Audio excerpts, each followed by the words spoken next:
अस्सलाम वालेकुम स्टूडेंट्स, क्या हाल चाल। उम्मीद है आप लोग खैरियत से होंगे। मुझे कहते हैं मुदस्सर इमरान और आज हम स्टार्ट करने जा रहे हैं केमिस्ट्री का चैप्टर नंबर 1। सबसे पहले स्टूडेंट्स देखते हैं केमिस्ट्री है क्या। अब सिंपल सा आपको ज़ुबानी बता देता हूँ कि हमें ये पता है कि पहले जितना भी मटेरियल था उसकी स्टडी को नेचुरल फ़िलासफ़ी कहते थे। नेचुरल फ़िलासफ़ी को दो ब्रांच में डिवाइड कर दिया गया था। वो कौन कौन सी थी भला? एक बायोलॉजिकल साइंसेस थी और एक फिज़िकल साइंसेस। बायोलॉजिकल साइंसेस में लिविंग ऑर्गेनिज्म को स्टडी किया जाता और फिज़िकल साइंसेस के अंदर किसको स्टडी किया जाता था? Non living. अब जो फिज़िकल साइंसेस है 19th सेंचुरी में इसको मज़ीद 5 ब्रांड्स में डिवाइड कर दिया। वो ब्रांड्स कौन सी बनी? Physics, chemistry, metrology, astronomy and geology. ये 5 ब्रांड्स बनी जिसमें से हमने पढ़ा हुआ है पहले से कि जो फिज़िक्स है ये इसको बुनियादी हैसियत हासिल है। उसके बाद केमिस्ट्री है, जियोलॉजी है, एस्ट्रोनॉमी है या मेट्रियोलॉजी है जिसमें हम मुख्तलिफ चीज़ों को स्टडी करते हैं। एस्ट्रोनॉमी इल्म फ़ल्कियात को कहा जाता है जिसमें सितारों का इल्म है। जियोलॉजी ज़मीन का इल्म है। मेट्रियोलॉजी ये रियाजी के असूलों का इल्म है। और फिज़िक्स, आप फिज़िक्स के लेक्चर्स में सुन चुके होंगे, पढ़ चुके होंगे फिज़िक्स में हम किस चीज़ को स्टडी करते हैं। लेकिन हमारा जो आज का टॉपिक है वो है केमिस्ट्री और उसकी ब्रांड्स। चलो स्टूडेंट स्टार्ट करते हैं। केमिस्ट्री, केमिस्ट्री है क्या? केमिस्ट्री असल में साइंस की वो ब्रांच है जिसके अंदर हम मैटर की कंपोजिशन को डिस्कस करते हैं, मैटर में होने वाले चेंजिंग को डिस्कस करते हैं और उसके केमिकल रिएक्शंस को डिस्कस करते हैं। मतलब कोई भी चीज़ है, मादा है, उसकी खसूसियात क्या है, उसकी साख्त कैसी है, उसकी तरकीब कैसी है और उसकी केमिकल प्रॉपर्टीज़ क्या हैं, वो केमिकली किस चीज़ के साथ रिएक्ट करेगा तो कैसा रिएक्शन होगा। ये तमाम चीज़ें हम डिस्कस करते हैं किसके अंदर? केमिस्ट्री के अंदर। तो इसकी डेफिनेशन आप लोग अंडरलाइन कर लें। आपके बुक के पेज नंबर 2 पे इसकी डेफिनेशन दी गई है, केमिस्ट्री की डेफिनेशन, उसको आप अंडरलाइन कर लें। यहाँ पे लिखा हुआ है जी, the branch of science which deals with the composition, structure, properties and reactions of matter is called chemistry. Page number 2 पे जो फर्स्ट पैराग्राफ है उसके अंदर इसकी डेफिनेशन लिखी है, आप उसको अंडरलाइन कर लें। ये शॉर्ट क्वेश्चन के तौर पे पूछी जा सकती है। फिर स्टूडेंट्स ये केमिस्ट्री भी एक बहुत बड़ा नॉलेज है, एक बहुत बड़ा फील्ड है। समझें कि काफ़ी सारे जो हमारी लाइफ के पहलू हैं वो केमिस्ट्री के इसमें इन्वॉल्वमेंट नज़र आती हैं। जैसे आप मेडिसिन का सिंपल देख लें, आप जितने भी मेडिसिन हैं आप देख लें हमारी लाइफ में मेडिसिन का कितना रोल है, आज कितनी वैरायटी ऑफ मेडिसिन है, ये सारी की सारी केमिस्ट्री के असूलों को मद्देनज़र रखते हुए बनाई जाती हैं। इसके अलावा अगर आप कुछ केमिकल्स देखें, पेंट्स देखें, उसके अलावा ये जो मुख्तलिफ़ किस्म के और केमिकल्स हैं जिसमें कलर्स हैं, डाइज़ हैं, ये सारे के सारे केमिस्ट्री के असूलों को मद्देनज़र रखते हुए उसको फॉलो करते हुए ये सारी की सारी चीज़ें बनाई जाती हैं। तो इसका बहुत ज़्यादा हमारी लाइफ में रोल है। तो स्टूडेंट्स वो रोल भी हम इंशाल्लाह आगे देखते जाएंगे। सबसे पहले तो हम डिस्कस करते हैं इसकी ब्रांच को। केमिस्ट्री को मुख्तलिफ ब्रांच में डिवाइड किया गया है जिसमें जो सबसे पहली इसकी ब्रांच बनी है वो है physical chemistry. Physical chemistry student जैसा कि नाम से जाहिर है, फिजिकल केमिस्ट्री केमिस्ट्री की वो ब्रांच जिसमें मैटर की फिजिकल प्रॉपर्टीज को डिस्कस किया जाए, उसकी सिर्फ जाहिरी खसूसियात, केमिकल को नहीं बल्कि किसको? फिजिकल प्रॉपर्टीज को डिस्कस किया जाए। केमिस्ट्री की उस ब्रांच को फिजिकल केमिस्ट्री का नाम देते हैं। क्या कहते हैं इसको? Physical chemistry. मतलब चीज़ की कंपोजिशन देखना, उसकी फिजिकल प्रॉपर्टीज, तभी खसूसियात देखना, ये सारे का सारा जो हम डिस्कस करते हैं केमिस्ट्री की जिस ब्रांच में, उसको फिजिकल केमिस्ट्री कहते हैं। अब स्टूडेंट्स एक चीज़ याद रखें, आपने जब भी केमिस्ट्री के किसी ब्रांच को आपने डिस्कस करना है तो शॉर्ट क्वेश्चन के तौर पे, खास तौर पे उसमें 2 चीज़ें आपने लाजमी लिखनी हैं। वो कौन कौन सी हैं भी मैं यहाँ पे लिख देता हूँ। पहली चीज़ उसकी डेफिनेशन और सेकंड पे आपने इसका स्कोप लाजमी लिखना है। स्कोप को आप इसकी एप्लीकेशन भी कह सकते हो। मतलब जब भी आप किसी भी केमिस्ट्री की ब्रांच की डेफिनेशन लिख रहे हो, शॉर्ट क्वेश्चन के तौर पे पूछी जा रही हो, तो उसमें आपने जो मेन 2 पॉइंट्स माइंड में रखने हैं वो क्या, पहले उसकी आपने डेफिनेशन लिखनी है, साथ में उसका स्कोप आपको लाजमी पता हो, उसकी एप्लीकेशंस का आपको लाजमी पता हो कि ये केमिस्ट्री की ब्रांच को कहाँ कहाँ पे अप्लाई किया जाता है, कौन से ऐसे फील्ड है जहाँ पे इसको इस्तेमाल किया जाता है। तो ये स्टूडेंट्स आपने लाजमी करना है जी। हमने बात कर ली इसकी डेफिनेशन की। डेफिनेशन यहाँ पे हमारे पास बुक पे है, physical chemistry is defined the branch of chemistry that deals with relationship between composition and physical property, यानी कि ये केमिस्ट्री की वो ब्रांच है जो चीज़ की साख्त यानी कि कंपोजिशन और फिजिकल प्रॉपर्टीज पे बहस करती हो, उसको क्या नाम देते हैं, फिजिकल केमिस्ट्री का। अब इसका स्कोप आप अंडरलाइन करें जी स्टूडेंट्स, इसका स्कोप आपने यहां से करना है। अच्छा जी, the properties such as structure atom फ्ला फ्ला फ्ला फ्ला, इसको छोड़े आप, इसका यहां से आपने करना है जी।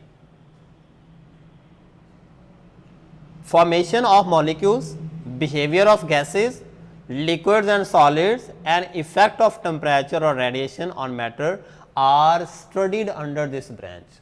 इस ब्रांच में हम किस किस चीज को स्टडी करते हैं, कहां कहां पे इसको अप्लाई करते हैं, ये आपने अंडरलाइन कर लेना है भी। Behaviour of gases, liquid and solids and effect of temperature और radiation on matter are studied under this branch. यहां तक क्लियर हो गया जी। ये थी हमारे पास फिजिकल केमिस्ट्री। उसके बाद स्टूडेंट जो सेकंड नंबर में हमारे पास केमिस्ट्री की ब्रांच है वो है organic chemistry. Organic chemistry, organic chemistry very simple, इसमें किसी किस्म की मुश्किल वाली बात है ही नहीं। अब कैसे जी, ऑर्गेनिक केमिस्ट्री केमिस्ट्री की वो ब्रांच है जिसके अंदर ऑर्गेनिक कंपाउंड्स को स्टडी किया जाता हो। किसको स्टडी किया जाता हो, लिखते हैं यहां पे, study of organic compounds.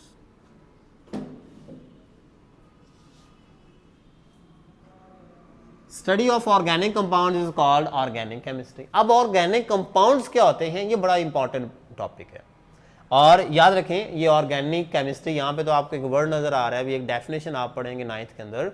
10th में ऑर्गेनिक केमिस्ट्री के 2 चैप्टर्स होंगे। उसके बाद आप अगर जाते हैं सेकेंड ईयर में तो वहां पे ऑर्गेनिक केमिस्ट्री के 7 चैप्टर्स होंगे। इसलिए organic chemistry most fundamental chemistry की ब्रांच। अब उसमें हमने देखा कि study of organic compound is called organic chemistry. तो पहले ये समझना जरूरी है कि ऑर्गेनिक कंपाउंड्स क्या होते हैं। ऑर्गेनिक कंपाउंड्स की जब बात करते हैं, कहा यूं जाता था कि वो कंपाउंड जो नेचुरली अकरिंग हों उनको ऑर्गेनिक कंपाउंड्स का नाम देते हैं। जो लिविंग ऑर्गेनिज्म से बनते हो, वो एनिमल से हासिल होते हो या फिर वो प्लांट्स से हासिल होते हो, उन कंपाउंड्स को ऑर्गेनिक कंपाउंड्स का नाम दिया जाता था। गो के ये जो स्टेटमेंट थी ये बाद में गलत साबित हो गई, थोड़ा सा इसमें प्रॉब्लम्स आ गए। पहले ये कहा जाता था कि ऑर्गेनिक कंपाउंड को सिर्फ एनिमल्स या प्लांट्स बना सकते हैं, लेकिन बाद में ऐसा हुआ कि एक साइंटिस्ट नाम था उसका वोहलर, उन्होंने लेबोरेटरी में ऑर्गेनिक कंपाउंड तैयार कर लिया। तो ये डेफिनेशन थोड़ी सी गलत हो गई थी।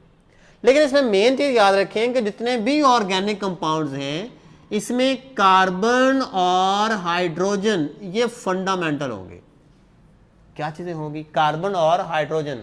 Means that compounds of carbon and hydrogen are called organic compound. तो डेफिनेशन यूं बनेगी कि केमिस्ट्री की वो ब्रांच जिसमें कार्बन और हाइड्रोजन के कंपाउंड्स को स्टडी किया जाए उस केमिस्ट्री की ब्रांच को ऑर्गेनिक केमिस्ट्री कहते हैं।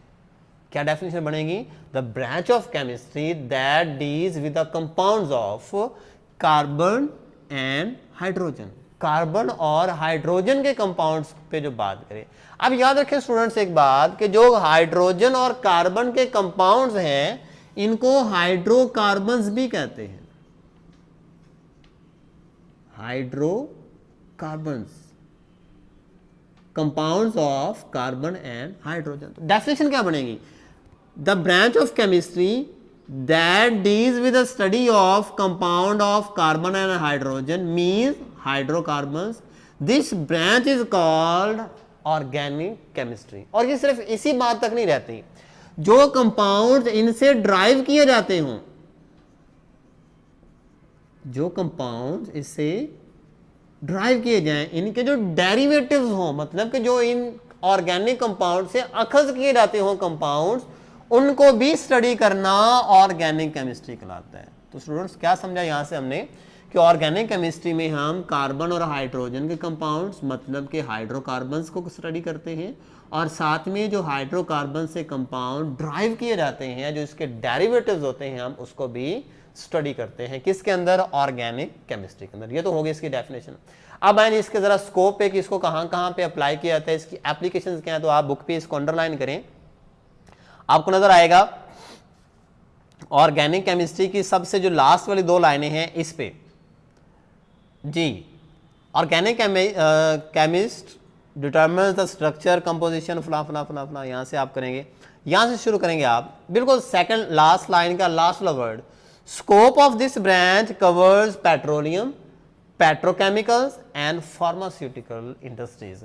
इसको कहां कहां पे इस्तेमाल करते हैं भी? पेट्रोलियम में, पेट्रोकेमिकल्स यानी कि जो पेट्रोलियम से बनाई जाने वाली चीजें हों उनको पेट्रोकेमिकल्स कहते हैं, कि पूरी इंडस्ट्री है इस पे जो काम करती है। और फार्मास्यूटिकल्स में इसको इस्तेमाल करते हैं, फार्मास्यूटिकल कहते हैं मेडिसिन बनाने की जो इंडस्ट्रीज हैं उनको फार्मास्यूटिकल कंपनीज का नाम देते हैं, फार्मास्यूटिकल इंडस्ट्रीज कहते हैं। तो ये जो फील्ड है इनको ये डील करती है कौन सी? Organic chemistry.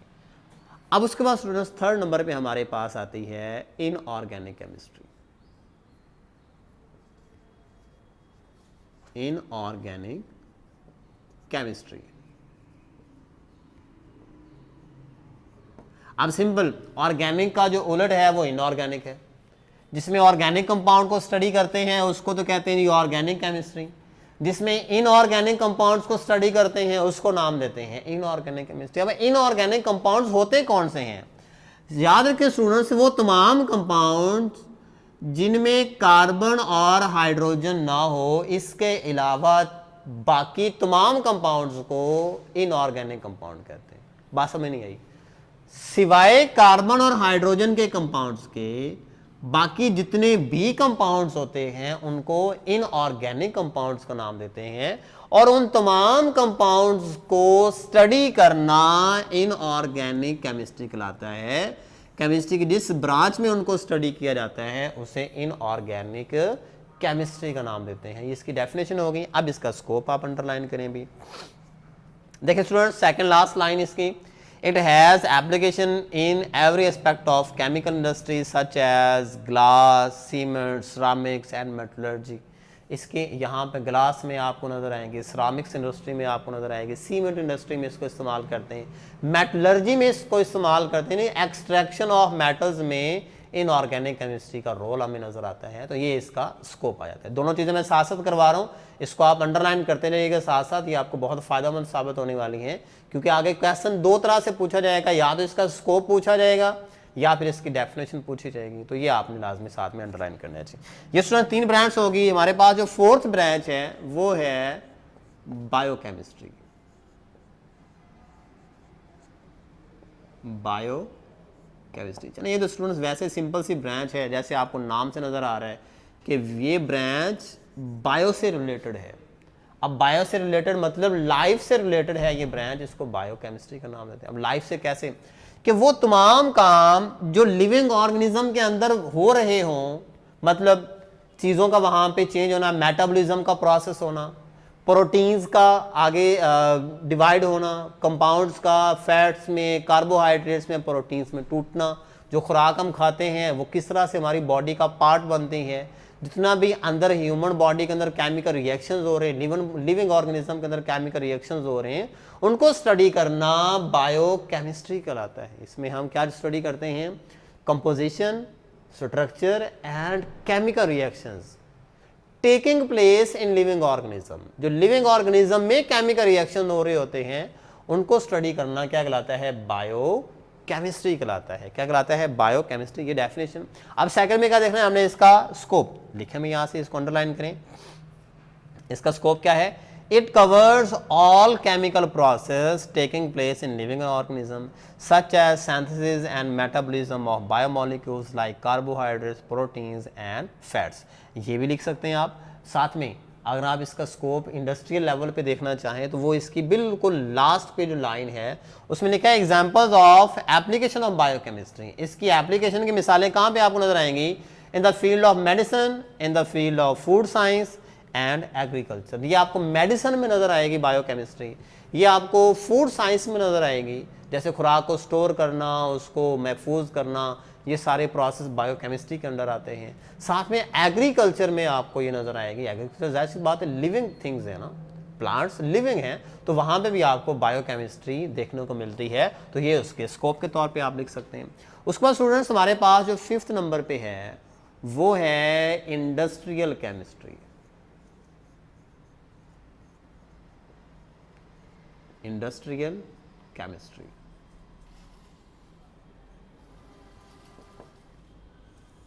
इंडस्ट्रियल केमिस्ट्री, अब नाम से जाहिर है इंडस्ट्रियल मीन्स इंडस्ट्री, मतलब किसी भी चीज की प्रोडक्शन करनी है, कोई चीज बनानी है, और किस लेवल में बनानी है, इंडस्ट्री में। मतलब आपने घर में तो साबुन बना लिया जी, आपने वो क्या किया, कुकिंग ऑयल को और साथ में पोटाशियम को आपने ऐड किया, उसको गर्म किया, चूल्हे पे रख के तो साबुन बना लिया आपने। यहाँ से तो आप साबुन घर में तो बना लोगे, लेकिन अगर आपने उसको इंडस्ट्रियल लेवल पे बनाना है, कमर्शियल स्केल पे बनाना है, वो कैसे बनाएंगे, उसके लिए प्रोसीजर डिफरेंट होंगे, उसके लिए रिक्वायरमेंट्स डिफरेंट होंगी, उसके लिए मशीनरी डिफरेंट होगी। तो इसलिए इंडस्ट्रियल स्केल पर या कमर्शियल स्केल पर कंपाउंड्स को बनाना, किस तरह से वो कंपाउंड्स बनाए जाते हैं, ये स्टडी करना इंडस्ट्रियल केमिस्ट्री कहलाता है। किस लेवल पे, इंडस्ट्रियल स्केल पे, कमर्शियल स्केल पे आपने कोई चीज प्रोड्यूस करनी है, प्रोडक्शन करवानी है आपने, तो वो उसके लिए आपको किस में एक्सपर्ट होना जरूरी है, इंडस्ट्रियल केमिस्ट्री में, क्योंकि industrial chemistry deals with the production of substances on commercial scale. Commercial scale पे अगर आपने चीज़ की प्रोडक्शन करवानी है तो उसके लिए क्या आपको स्टडी करना पड़ेगा, इंडस्ट्रियल केमिस्ट्री। तो इस ब्रांच में हम चीज़ों की कमर्शियल स्केल पे स्टडी को डिस्कस करते हैं। अब आते हैं इसके स्कोप में कि इसका स्कोप कहाँ पे होगा। यहाँ पे इसका है, it deals with the manufacturing of chemicals like oxygen, chlorine, ammonia, caustic soda, nitric acid and sulphuric acid. यहाँ तक भी आप कर सकते हैं, या फिर इसके अगर आप करना चाहें ये कंपाउंड हासिल किए जा सकते हैं, या फिर इसके अगर आप इंडस्ट्रियल लेवल पे देखना चाहें कौन कौन से, ये फर्टिलाइज़र में इस्तेमाल होगा, इसको सोप इंडस्ट्री में इस्तेमाल कर सकते हैं, टेक्सटाइल इंडस्ट्री में इस्तेमाल कर सकते हैं, एग्रीकल्चरल प्रोडक्ट्स में इसको इस्तेमाल कर सकते हैं, पेंट्स, पेपर वगैरह जितने भी बनते हैं ये इंडस्ट्रियल लेवल पे इंडस्ट्रियल केमिस्ट्री के अंदर आते हैं। अगर आप इंडस्ट्रियल केमिस्ट हैं, आप इस ब्रांच को अडॉप्ट करते हैं, तो आप इस लेवल तक जाकर फैक्ट्रीज़ में और जो इंडस्ट्रीज़ हैं बड़ी हैं उसमें चीज़ों के प्रोडक्शन के हवाले से काम कर सकते हैं। इवन दैट आप उस चीज़ों की प्रोडक्शन करवा सकते हैं, मीन्स दैट आप वहाँ पे एज अ केमिस्ट काम कर सकते हैं। उसके बाद स्टूडेंट्स 6 नंबर पे हमारे पास जो केमिस्ट्री की ब्रांच है ये है environmental chemistry.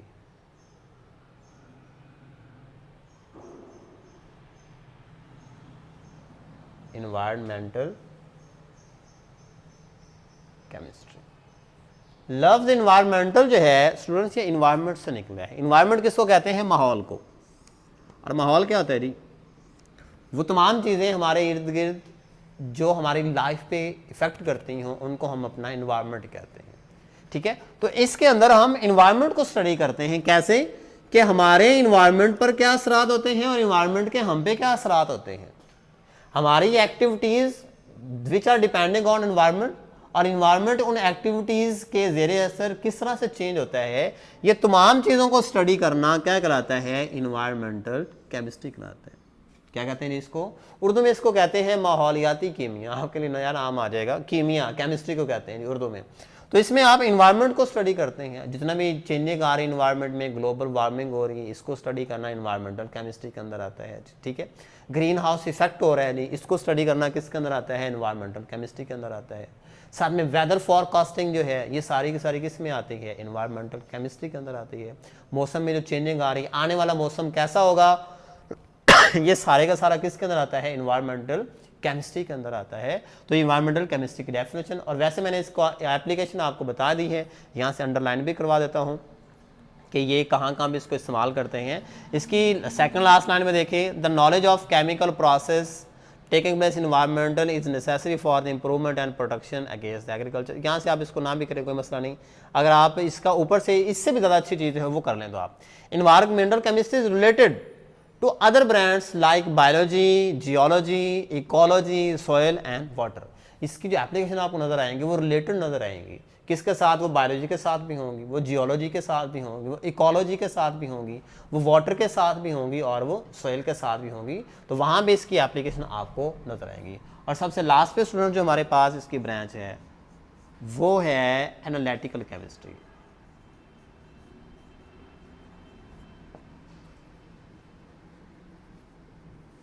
Analytical chemistry student, जो एनालिटिकल वर्ड है ये एनालाइज से निकला है, एनालिसिस करना, तज्जिया करना, उर्दू में इसको कहते हैं तज्जियाती कीमिया।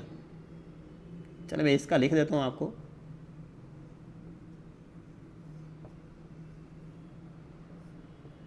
तज्जियाती कीमिया, इसमें तज्जिया किया जाता है, एनालाइज किया जाता है चीज़ों को। मतलब फर्ज कर लीजिए मेरे पास एक ये कंपाउंड है, ठीक है, ये जिन चीज़ों से मिलकर बना है मैंने इसको एनालाइज करना है। इसको पहले मैं अलग करूंगा, तमाम पार्ट्स इसके अलग हो जाएंगे, इसको अलग निकालने, इसको अलग निकालने, फिर उनकी पहचान की जाएगी इसमें कौन कौन सा केमिकल पाया जाता है, इसका कलर ब्लैक है तो ब्लैक ही क्यों है, इसका वाइट है तो वाइट ही क्यों है, कौन सी ऐसी चीज़ें हैं जो यहाँ पे इस्तेमाल की गई हैं। ये सारे का सारा तज्जिया करना और फिर से उनकी लिस्ट बनाना, इसको रिपोर्ट करना, ये सारे का सारा एनालिटिकल केमिस्ट्री में आता है। चीज़ों को एनालाइज करना। और मज़े की बात आपको बताऊँ, ये एनालिटिकल केमिस्ट्री इन तमाम ब्रांड्स के साथ रिलेटेड है।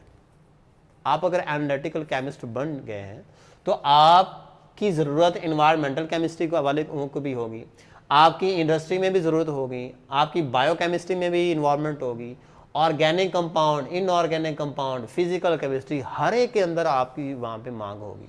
आपको वहाँ पे अपॉर्चुनिटीज़ मिल सकती हैं काम करने की अगर आप सिंपल एनालिटिकल केमिस्ट्री में आते हैं।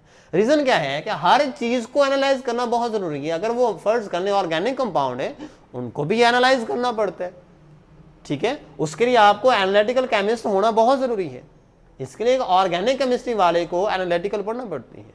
अगर आप एनालिटिकल केमिस्ट्री में एक्सपर्ट हो जाते हैं, एक केमिस्ट बनते हैं, तो आपके पास एक बहुत ज़्यादा अपॉर्चुनिटीज़ होती हैं काफ़ी जगहों पे काम करने की, मुख्तलिफ चीज़ों को प्रोड्यूस करने की, एनालाइज करने की, ठीक है।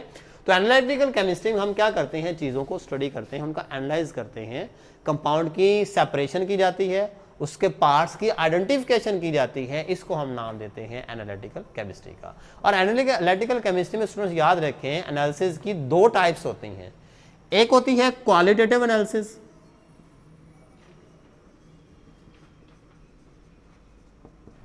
क्वालिटेटिव एनालिसिस,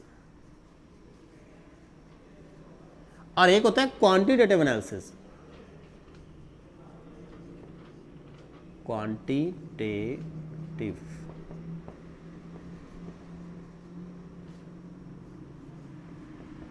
जी स्टूडेंट्स, क्वालिटेटिव एनालिसिस होता है और क्वांटिटेटिव एनालिसिस, क्वालिटेटिव और क्वांटी। नाम सर है क्वालिटेटिव एनालिसिस, वो जो क्वालिटी बताता हो, उस चीज की आइडेंटिफिकेशन बताता हो, उसकी साख्त बताती हो एनालिसिस की, वो यानी कि उसकी साख्त को स्टडी करना, उसकी क्वालिटी का तज्जिया करना, इसको कहते हैं हम क्वालिटेटिव एनालिसिस। और दूसरी चीज हमारे पास आती है क्वांटिटेटिव एनालिसिस, मतलब कि हर एक चीज की क्वांटिटी का पता लगाना। कि फर्ज करें जी वाटर की मिसाल बात कर लें, वाटर का एक मॉलिक्यूल है, उसमें कितनी कितनी चीज़ें किस रेशो के साथ पाई जाती हैं। उसमें हाइड्रोजन के 2 एटम्स हैं और ऑक्सीजन का उसमें 1 एटम है, इसको हम नाम देते हैं जी क्वांटिटेटिव एनालिसिस का नाम देते हैं। तो एनालिटिकल केमिस्ट्री के अंदर 2 तरह के एनालिसिस किए जाते हैं, एक क्वालिटेटिव और एक क्वांटिटेटिव। क्वालिटेटिव एनालिसिस में क्या होता है, उसकी क्वालिटी को डिस्कस करते हैं, और क्वांटिटेटिव में क्या होता है, उसकी क्वांटिटी को, उसकी मिकदार को डिस्कस किया जाता है। तो स्टूडेंट्स इसका आप अगर स्कोप लिखना चाहें तो यहाँ पे इसका है स्कोप। अगर हम बात करें यहाँ पे भी सबसे last line, the scope of this branch covered food, water, environmental and industrial chemistry, ठीक है। तो यहाँ पे स्टूडेंट्स इस तरह से हम क्या करते हैं, क्लिनिकल इंडस्ट्री में भी इसको इस्तेमाल किया जाता है। तो ये थे स्टूडेंट्स हमारा आज का टॉपिक, जिसमें हमने ब्रांच ऑफ केमिस्ट्री को स्टडी किया, साथ में उसका स्कोप हर ब्रांच का हमने स्टडी किया। तो मिलते हैं एक नई वीडियो के साथ, तब तक के लिए अल्लाह हाफिज़।